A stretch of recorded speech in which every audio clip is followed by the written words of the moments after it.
Le Grand Raid booste la fréquentation hôtelière. Regardez ce chiffre. Selon l'INSEE, en 2016, pendant la semaine de la course, l'impact est particulièrement significatif avec 81% justement de fréquentation lors de la semaine donc du Grand Raid.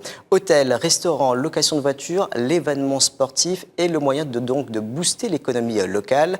L'impact est très significatif. Illustration dans le sud avec Christopher Lorette. Elisabeth et Franck courent cette année leur premier Grand Raid. Pour cette occasion, ils passent une semaine dans l'île, logement et repas en hôtel. Un budget de près de 5 000 € pour deux, en incluant tous les frais. 4 jours avant, pour s'acclimater un petit peu, et surtout une semaine de repos après. Ouais, on se fait plaisir. Bon, on fait ça une fois dans sa vie, quoi. Mais aucun regret. Thibaut participe seul à la diagonale. Il ne passe que 4 nuits dans les hôtels réunionnais, dont 3 à Saint-Pierre.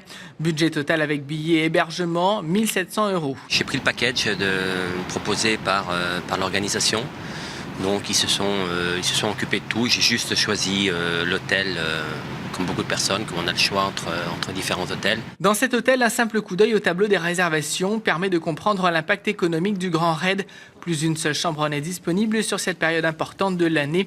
Il faut aussi renforcer les équipes. C'est vrai qu'on a une surcharge d'activités liée à l'événement et donc c'est vraiment des événements qu'on prépare bien à l'avance avec les équipes. Là, on a à peu près 50% de notre clientèle qui est raideur. Selon une étude de l'INSEE, les chambres d'hôtel sont occupées en moyenne à 83% en 2015, 81% en 2016. Il s'agit pour beaucoup d'établissements du pic de l'année.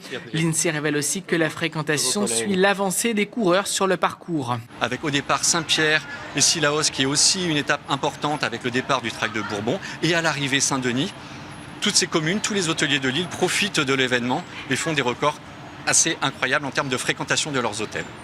Dès le mardi de la semaine de la course, les hôtels sont remplis à 81%, soit 9 points de plus que le mardi d'avant. Cette année encore, ce phénomène semble se confirmer.